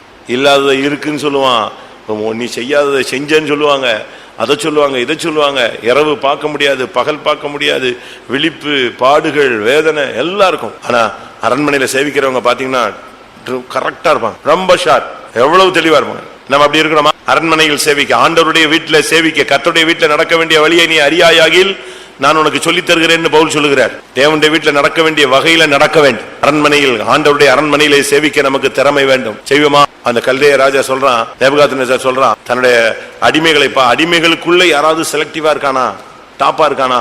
ஏன்னா அவனுக்கு தெரியும் யூதர்கள் எப்படிப்பட்டவங்க, திறமை வாய்ந்தவர்கள். படிப்புன்னா அதுல அவனை அடிக்க முடியாது, பணிவிடைனா அவனை பீட் பண்ண முடியாது. அந்த அளவு உண்மையாய் பணிவிடை. நம்ம ஆளுங்கன்னா வந்தவொடனே என்ன செஞ்சுப்பாங்க? போயிட்டாரா, போயிட்டா, நல்லவர், போயிட்டான், சோத்திரம், உட்காந்து. நம்ம பணிவிடைலாம் எப்படிதான்? அப்படிதான். நம்ம வந்தோம்னா வந்துட்டாரா, சோத்திரம் சோத்திரம் சோத்திரமாங்க, ரொம்ப அப்படியே பயபக்தியா போடவனே, ஏ அப்பா சரியும் போயிட்டாயா ஆளோட. இதுதான் நம்ம பணிவிடையும் நம்ம சேவையின் திறமையும். அந்த பார்த்த உடனே ஒரு கோலை கும்பிடும் போடுறது, ஒரு தட்டாப்பட்டான்னு ஒரு அமர்க்கலம் பண்றது, அதுக்கு பிறகு அவனா அவ்வளவுதான். இதை கர்த்தர் இந்த திறமை இது ஏமாற்று திறமை. இவனை நம்பி நம்ம போனோம்னா நம்மளை நெஞ்சிடுவான், எங்கேயாவது இறக்கி விட்டுருவான். இதெல்லாம் ஏமாற்று. பார்த்த உடனே ஸ்தோத்திரம், அப்படி ஒரு ஸ்மைல், பாதி சிரிப்பு சிரிச்சுட்டு இருக்கும்போதே ஸ்டாப் ஆயிடும், கப்புன்னு. அது ஒரு திறமை. அந்த ஆள் போயிட்டான்னா உடனே அது நமக்கு நம்ம அவன் போன பிறகு கூட சிரிச்சுட்டு இருப்போம். ஆனா இப்படிப்பட்ட ஆளுங்க அவன் திருமண உடனே சிரிப்பு நின்றோம். ஏன்னா உள்ளம் வேற மாதிரி இருக்கு. யோசிச்சு பாருங்க. பார்க்கும்போது அப்படியே பாஸ்டர், ஐயோ உங்களை மாதிரி நான் உலகத்திலேயே பார்க்கல, அங்கிட்டு போன உடனே உண்மையாகவே வர மாதிரி நான் உலகத்துல எவனுமே நிச்சயல பார்க்கலாமா? அந்த டபுள் வார்த்தைகள் பைபிள் சொல்லுது. எல்லா வார்த்தைகளையும் கர்த்தர் என்ன செய்றாரா? கேட்கிறார். நம்மளை பார்த்தா ஒரு வார்த்தை, வெளியே போன உடனே நம்மளை பத்தி ஒரு வார்த்தை. இதல்ல. சேபா ராஜஸ்ரீ அரண்மனைக்கு, சாலமோனுடைய அரண்மனைக்கு வந்தா, பார்த்து மிரண்டு போயிட்டா. அவர் சொல்றா, நான் என் தேசத்துல கேள்விப்பட்டது என்னது கொஞ்சம், இங்க பார்த்து ஆச்சரியமா இருக்கு. ஏன்னா அவ்வளவு அருமையா பணிவிடை பண்ணுவாங்க. அரண்மனையில சேவிக்கிற அந்த ஆளுங்களை பார்த்து அவங்க யூனிஃபார்ம், அவங்களுடைய நடை உடை தன்மை எல்லாத்தையும் பார்த்துட்டு நீங்க யோசிச்சு பாரு. பழைய காலத்துலலாம் ரொம்ப அருமையா சேவிச்சிருக்காங்க. யார் அங்கே அப்படின்னா போதும், டக்குன்னு யார் நிப்பா? சேவகன் நிப்பான். தண்ணி வேணும்னா அதுக்கு ஒரு ஆள் வருவான். பட்டயம்னா அடுத்த வருவான். நான் ஒரு கமிஷனர் ஆபீஸ்க்கு போயிருந்தேன், போலீஸ் கமிஷனர் ஆபீஸ். அவசரமா போயிருந்தோம், நான் இன்னொரு பாஸ்டர்ஸ்ல. சிட்டி கமிஷனர் சென்னை கிளம்புறாப்ல, வெளியே வர போறாரு. அந்த டோர்ல ஒரு சின்ன கிளாஸ் ஓபன் இருக்கு, ஓபன்ல கிளாஸ் ஃபிட் பண்ணிருக்காங்க. அவர் என்ன பண்ணிட்டு இருக்காருன்னு வெளியே இருந்து என்ன செய்யலாம், அந்த வாசல் நிக்கிற ஆள் பார்க்கலாம். அவ்வளவுதான். திடீர்னு பாத்தீங்கன்னா பரபரப்பாயிடுச்சு. ஐயா கிளம்பிட்டாரு அப்படின்னா அவர் அங்க எழும்புறாரு, சீட்டை விட்டு என்ன செய்யறாரு, எழும்புறாருன்னு உடனே சும்மா 2 பேர் உள்ள போனாங்க. ஒருத்தன் ஃபைல் எடுத்து வந்தான், ஒருத்தன் செல் எடுத்து வந்தான். 2 போலீஸ். வெளியே வர்றாருன்னு உடனே ஒருத்தன் கேட்டா அப்படி டக், அடுத்த செகண்ட் அந்த சிங்கம் கெபிக்குள்ள இருந்து என்ன செய்யறது, வெளியே வர்ற மாதிரி அப்படி வர்றான், புயல் மாதிரி வந்தான். சார் வெளியே வந்த உடனே எல்லாம் ஒரே சல்யூட்டு தான். பட்ட பட்ட பட்ட பட்ட பட்டன்னு அவ்வளவு பேர் கண்ணை தூக்கி அடிச்சு ஒரு செகண்ட்ல கார் போயிடுச்சு. அதுக்குள்ள வழியெல்லாம் டிராபிக் ஓகே பண்ணிட்டான், போயிட்டாங்க. அது ஒரு திறமை அவங்களுக்கு, அது ஒரு பிராக்டிஸ். அரண்மனையில் சேவிக்க திறமை. முதல்ல நம்ம வீட்டில் சேவிப்போம், கைத்தொம்பல சேவிப்போம். அது பிறகு பரலோக அரண்மனையில போய் கர்த்தரை அவர் என்ன செய்யலாம். பரலோகத்துல போன உடனே ஒரு சிலர் நினைக்கிறாங்க அப்படியே பெட்ல படுக்க வச்சிருவாரு, படுக்கைகளில் இளைப்பாறுவார்கள். இங்க எல்லாம் ஓடி ஓடி போன உடனே அங்க படுக்க வச்சிருவாரு. படுக்கெல்லாம் வைக்க மாட்டாரு. அங்க மினிஸ்ட்ரி ஸ்டார்ட் ஆக போகுது. வெளிப்படுத்தல் 22ஆம் அதிகாரம், அடுத்த ஊழியம் தொடங்க போகுது. அது இப்படி வைத்த மாதிரி இருக்காது, அது மகிமையா இருக்கு. 22:4 அவருடைய ஊழியக்காரர் அவரை சேவித்து அவருடைய முகத்தை தரிசிப்பார்கள். அவருடைய முதலாவது அங்க என்ன இருக்கு, அவருடைய ஊழியக்காரர் அவரை சேவிப்பார்கள். இங்க அவருடைய முகத்தை பார்ப்போம் பார்ப்போம் பார்ப்போம்னு சேவிக்கிறோம். யாரு முகத்தை பார்ப்போம்? இயேசுவின் முகத்தை பார்ப்போம், பிதாவின் முகத்தை பார்ப்போம்னு சேவிக்கிறோம். அந்த முகத்தை பார்ப்போங்கிற சேவைக்காகவே அன்னர்களாய் மாறி இருக்கிறோம். உலகத்தை வெறுக்கிறோம், உலகத்துல எவ்வளவோ காரியத்தை விட்டோம். அங்க போய் அவருடைய முகத்தை பார்த்து என்ன செய்வோம், சேவிப்போம். அது பரலோக சேவை. இந்த உலகத்துல அவருக்கு சரியாய் சேவை செய்தால் பரலோகத்துல அந்த அரண்மனையில சேவிக்க நம்மை திறமை உள்ளவளாய் கர்த்தர் என்ன செய்வார், மாற்றும். இந்த திறமைகள் நமக்கு தேவை. சரி, முடிய போது தேவையில்லாத திறமைகளும் ஒரு சிலருக்கு இருக்கு. அதையும் நான் சொல்லிடுறேன். 2-3 காரியத்தை சொல்றேன், ஷார்ட்டா சொல்றேன். எசேக்கியேல் 21:31 என் சினத்தை உன்மேல் ஊற்றுவேன், நான் என் மூர்க்கத்தின் அக்கினியை உன்மேல் ஊதி மிருக குணமுள்ளவர்களும் அழிக்கிறதற்கு திறமையுள்ளவர்களும் ஆகிய மனுஷரின் கையில் உன்னை ஒப்பு கொடுப்பேன். இந்த திறமை உள்ளவர்கள் எதுக்கு திறமை உள்ளவர்கள்? இவங்க அழிக்கிறதுக்கு திறமை உள்ளவர்கள். புத்தியுள்ள ஸ்திரீ தன் வீட்டை கட்டுகிறாள், புத்தி இல்லாத ஸ்திரீயோ தன் வீட்டை இடிக்கிறாள், அழிக்கிறாள். சில புருஷன்மார் வீட்டை அழிச்சிருவாங்க. அழிக்கிறது நம்முடைய கான்செப்ட் கிடையாது. திருடன் திருடவும் கொல்லவும் அழிக்கவும் வருகிறான் என்று வேற ஒன்றுக்கும், அது பிசாசுனுடைய ஊழியம். அது நீ செய்யக்கூடாது, அந்த திறமை நீ எடுத்துக்க கூடாது. பிசாசுனுடைய வேலைதான் திருட கொல்ல அழிப்பது. இங்கே சொல்லி இருக்கிறது அழிக்கிறதுக்கு திறமை உள்ளவர்கள். காரணம் என்ன தெரியுமா? மிருக குணம் உள்ளவர்கள். அந்த வசனம் சொல்லுது, அவர்கள் மிருக குணம் உள்ளவர்களும் அழிக்கிறதுக்கு திறமை உள்ளவர்களுமாய் இருப்பார்கள். நம்ம ஒரு காலத்துல மிருகம் போல இருந்தோம், அப்படித்தான் பைபிள் சொல்லுது. ஆனா இப்ப யாரா மாறிட்டோம், அவருடைய ஆலோசனையின்படி நடத்தப்பட்டு இருக்கிறோம். அப்படித்தான் பைபிள் சொல்லுது. சங்கீதம் 73:22 நான் காரியம் அறியாத மூடனானேன், உமக்கு முன்பாக மிருகம் போல் இருந்தேன். இது நம்முடைய பழைய லைஃப். அடுத்து 24 உம்முடைய ஆலோசனையின்படி நீர் என்னை நடத்தி முடிவிலே என்னை மகிமையில் ஏற்றுக்கொள்வீர். இதுதான் நமக்கு தேவன். ஆரம்பத்துல நம்ம மிருக குணமுள்ளவர்களா இருந்தோம். இப்ப இந்த சபைக்குள்ள சத்தியத்துக்குள்ள அபிஷேகம் பெற்ற பின்பும் நாம் மிருக குணமுள்ளவர்களாய் இருந்தால் நாம் அழிக்கிறதுக்கு திறமையுள்ளவர்கள். சபையை அழிச்சிருவோம், ஊழியத்தை அழிச்சிருவோம், கிருபையை அழிச்சிருவோம், நமக்கு கொடுத்தப்பட்ட தாளந்தை அழிச்சிருவோம், ஜனங்களை அழிச்சிருவோம், ஊழியத்தை அழிச்சிருவோம், எல்லாமே அழிஞ்சு போயிடும். நமக்கு அந்த திறமை வேண்டாம். அழிக்கும் திறமை நமக்கு தேவையில்லை. அடுத்ததாக அப்போஸ்தலர் 25:5. ஆகையால் உங்களில் திறமுள்ளவர்கள் கூட வந்து அந்த மனுஷனிடத்தில் குற்றம் ஏதாகிலும் உண்டானால் அந்த குற்றத்தை அவன் மேல் சாட்டட்டும் என்றான். குற்றம் சாட்டும் திறமுள்ளவர்கள், திறமை ரெண்டும் ஒண்ணுதான் தமிழ்ல. அங்க சொல்லி இருக்கிறது குற்றம் சாட்டும் திறமை. அது நமக்கு தேவையா சொல்லுங்க? அது பிசாசினுடைய ஒரு ஆயுதம். வெளிப்படுத்தல் 12:10 சொல்லி இருக்கிறது. வெளிப்படுத்தல் 12:10. இரவும் பகலும் நம்முடைய தேவனுக்கு முன்பாக நம்முடைய சகோதரர் மேல் குற்றம் சுமத்தும் பொருட்டு அவர்கள் மேல் குற்றம் சாட்டுகிறவன் தாழ தள்ளப்பட்டு போனான். குற்றம் சாட்டுகிறவன் பிசாசு. அது அவனுடைய ஊழியம். அதை நம்ம போய் என்ன செய்யக்கூடாது, எடுக்க கூடாது. பவுலுக்கு விரோதமாக அங்க அவன் சொல்றான், அந்த தேசாதிபதி, உங்கள யாரையாவது திறமை உள்ளவர்கள் இருந்தா வந்து என்ன செய்யுங்க, குற்றம் சாட்டுங்க. குற்றம் சாட்டுறதுக்கு ஒரு திறமை தேவை இருக்கு. அப்படிப்பட்ட திறமை நமக்கு தேவையில்லை. ரோமர் 2:1 என்ன சொல்லுகிறது? ஆகையால் மற்றவர்களை குற்றவாளியாக தீர்க்கிறவனே, நீ யாரானாலும் சரி, போக்கு சொல்ல உனக்கு இடமில்லை. நீ எந்த காரியத்துல குற்றவாளியா தீர்க்கிறையோ அந்த காரியத்துல நீ யாரா மாறுவாய், குற்றவாளியாய் தீர்க்கப்படுவாய். நமக்கு அது தேவையில்லை. தானியேல் 6ஆம் அதிகாரத்துல பார்க்கும் பொழுது 4:5 பார்க்கும் பொழுது, குற்றம் சாட்டுவனுக்குனே அவனை சுத்தி சுத்தி சுத்தி சுத்தி தேடிட்டு கடைசியில் கண்டுபிடிக்க முடியலன்னு வேத விஷயத்தில் குற்றம் பார்த்தார்கள். வாசிங்க. அப்பொழுது பிரதானிகளும் தேசாதிபதிகளும், தானியேல் 6:4-5. அப்பொழுது பிரதானிகளும் தேசாதிபதிகளும் ராஜ்யத்தின் விசாரிப்பிலே தானியேலை குற்றப்படுத்தும்படி முகாந்தரம் தேடினார்கள். ஆனாலும் ஒரு முகாந்தரத்தையும் குற்றத்தையும் கண்டுபிடிக்க அவர்களால் கூடாதிருந்தது. அவன் உண்மையுள்ளவனாய் இருந்தபடியால் அவன் மேல் சுமத்த யாதொரு குற்றமும் குறைவும் காணப்படவில்லை. அப்பொழுது அந்த மனுஷர், நாம் இந்த தானியேலை அவனுடைய தேவனை பற்றிய வேத விஷயத்திலே குற்றப்படுத்தும் முகாந்தரத்தை கண்டுபிடித்தால் ஒழிய. பாத்தீங்களா, வேத விஷயத்துல, தேவனை பற்றிய வேத விஷயத்துல நீங்க சிபிஎம் போறீங்க, இப்படி செய்யலாமா? ஆமா, பட்டுன்னு அடிப்பான். முகத்துல அடிச்ச செருப்பை கலத்தி அடிச்ச மாதிரி இருக்கும்.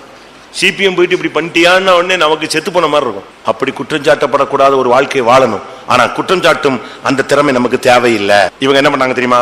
பவுலுக்கு விரோதமா புறப்பட்டு தெர்த்துல்லுன்னு ஒருத்தனை கூட்டு வந்தாங்க. அவன் பயங்கரமான ஆளு, அவன் வக்கீல். அவனை கூட்டு வந்தாங்க. நம்ம ஆளுங்க ஒரு சிலர், நான் சண்டே சொன்னல, நம்ம ஆளுங்கெல்லாம் பிஎல் படிக்கல, ஆனா பயங்கரமா பேசுவாங்க. சில மனைவிமாரு ஸ்டார்ட் பண்ணாங்கன்னா, வாதத்தை ஸ்டார்ட் பண்ணா எந்த ஜட்ஜுமே தோத்து போயிடுவான். ஜட்ஜி மாதிரியே பேசுவாங்க, இல்லாட்டா வக்கீல் மாதிரியே பேசுவாங்க. இந்த அப்போஸ்தலர் 24:1-2 நீங்க படிச்சு பாத்தீங்கன்னு சொன்னா, அவன் தெர்த்துல்லுன்னு ஒருத்தனை கொண்டு வந்தாங்க, நியாய சாதுரியன். அவன் ஸ்டார்ட் பண்ணா பாருங்க, அப்படியே பேலிக்ஸ ஒரு கவுத்திட்டான். நீங்க வீட்டுல போய் படிச்சுக்கோங்க, டைம் இல்ல. பேலிக்ஸ் அப்படியே ஒரு உயர்த்திட்டு கடைசியில தான் பாயிண்ட சொல்ல ஆரம்பிச்சு. குற்றம் சாட்டுகிற வேலையை நிப்பாட்டுங்க. கண்களை மூடுவோம். நமக்கு தேவையான திறமை தெய்வீக திறமைகள் தேவை. குற்றம் சாட்டுக்கும் திறமை வேண்டாம், அழிக்கும் திறமை வேண்டாம். இந்த 2 திறமையை நீங்க வச்சுக்கிட்டீங்க, ஊழியமும் அழிஞ்சு போகும், குடும்பமும் அழிஞ்சு போகும், சபையும் அழிஞ்சு போகும். யாராவது இந்த அழிக்கும் திறமை இருந்தால் இன்றோடு முடித்து விடுங்கள். யாருக்காவது குற்றம் சாட்டுகிற திறமை இருந்தா அதையும் விட்டுருங்க, வேண்டாம். அது பிசாசினுடைய ஊழியம். அழிக்கிறது திருடனுடைய ஊழியம், அதுவும் திருடன் பிசாசு தான். அழிப்பதும் குற்றம் சாட்டுவதும் விழுந்து போன வல்லமையினுடைய திறமை. அந்த திறமை நமக்கு வேண்டாம். எல்லாரும் கண்களை மூடுவோம். கர்த்தாவே, உம்முடைய அரண்மனையில் சேவிக்க என்னை திறமை உள்ளவனாய் மாற்றும். தெய்வ பயம் என்கிற திறமை எனக்கு தாரும். உண்மையுள்ளவன் என்கிற திறமை எனக்கு தாரும். பொருளாசையை வெறுக்கும் திறமை எனக்கு தாரும். குடும்பத்தை, சபையை நடத்தக்கூடிய ஒரு திறமை தாரும். விசாரிக்கும் திறமை எனக்கு தாரும். பணிவிடைக்கு தக்க திறமையை எனக்கு தாரும். தாளந்துகளை சம்பாதிக்கக்கூடிய திறமை எனக்கு தார். ஆமென். அப்படி தேவைப்பட்டவர் கண்களை மூடி முழங்கால் போடுவோம். 8 திறமைகள் நமக்கு தேவை, 2 திறமைகள் நமக்கு தேவை இல்லை. அழிக்கும் திறமையும் குற்றம் சாட்டும் திறமையும் எனக்கு வேண்டாம் ஆண்டவரே. தேவனுக்கு பயப்படுகிற திறமை எனக்கு தாரும். எல்லாரும் வாயை திறந்து கேளுங்க. உண்மையா இருக்கிற திறமை எனக்கு தாரும். பொருளாசையை வெறுக்கும் திறமையை தாரும். குடும்பத்தை, சபையை நன்றாக நடத்தக்கூடிய திறமை தார். விசாரிக்கும் திறமை எனக்கு தார். பணிவிடையின் திறமை தார். தாளந்துகளை சம்பாதிக்கக்கூடிய திறமை தார். உம்முடைய அரண்மனையில் சேவிக்க திறமை தார். ஒரு நிமிஷம் கேளுங்க, ஒரே ஒரு நிமிஷம். கர்த்தருடைய வல்லமை உங்கள் மேல் இறங்கும். உங்களுக்கு எந்த திறமை தேவையோ அது கர்த்தரை தருவார். ஓ ரபா கத்து டபா கத்து டபானியா ஷடபலா திடா கனபா கத்து. ஹalleluya ரகரபலபா கத்து டபானியா. எத்தனை பேருக்கு இந்த தெய்வீக திறமை தேவை? கைகளை உயர்த்துங்க பார்க்கலாம். ஆமென். பொருளாசையை வெறுக்கும் திறமை வேணும் ஆண்டவரே. உண்மையாய் வாழ்கிற ஒரு திறமை வேணும் ஆண்டவரே. ஹalleluya. தெய்வ பயமாய் ஜீவிக்கிற ஒரு திறமை வேணும் ஆண்டவரே. மற்றவர்களை விசாரிக்கக்கூடிய திறமை வேணும் ஆண்டவரே. குடும்பத்தை, சபையை நடத்தக்கூடிய ஒரு திறமை வேண்டும் ஆண்டவரே. உமக்கு நான் பணிவிடைக்காரனாய் இருக்கக்கூடிய திறமை தாரும் ஐயா. இந்த உலகத்தில் மாத்திரமல்ல பரலோக அரண்மனையிலே உம்மை சேவிக்க திறமையுள்ளவனாய் மாற்று. இந்த திறமைக்கு இன்னொரு பெயர் கிருபை. ஹல்லேலூயா. கிருபை ஆவியாக அருளப்படுகிறது. ஆண்டவரே உம்முடைய திறமையை கிருபையை ஆவியா என் மேல் அனுப்பும். ஒரு நிமிஷம் ஜெபம் பண்ணுங்க. அந்த வல்லமை உங்கள் மேல் வரட்டும். உங்களுக்கு எது தேவையோ அந்த கிருபை இறங்கட்டும். ஷிடாபாலாகா தீடாபாகா தீடாபாலா தீடா தீடா தீடாபாலியாரா தீடாபாலாபாகா ஷவாலாபாலாபாரி இக்காராவாலா. உம்முடைய வீட்டில் உம்மை சேவிக்க திறமை வேணுமே, உண்மையாக இருக்க திறமை வேணுமே, இயேசப்பா ஜனத்தை நடத்த திறமை வேணுமே. கர்த்தர் நமக்கு தேவையான திறமையை கட்டளையிட முடியாது. ஸ்தோத்திரம் பண்ணுவோம். இந்த திறமையின் மூலமாக நம்முடைய ஜீவியத்தை காத்துக்கொள்ள தற்காத்துக்கொள்ள உதவி செய்ய முடியாது. ஸ்தோத்திரம் பண்ணுவோம். யார் யாருக்கு இந்த திறமைகள் குறைவா இருக்கிறதோ அதை நிறைவாய் கர்த்தர் கட்டளையிட முடியாது. ஸ்தோத்திரம் பண்ணுவோம். இந்த திறமையோடு கர்த்தருக்காய் வாழ்ந்து அவரை சந்திக்க உதவி செய்ய முடியாது. ஸ்தோத்திரம் பண்ணுவோம். எல்லா மகிமையும் அவருக்கே செலுத்தி ஸ்தோத்திரம் பண்ணுவோம்.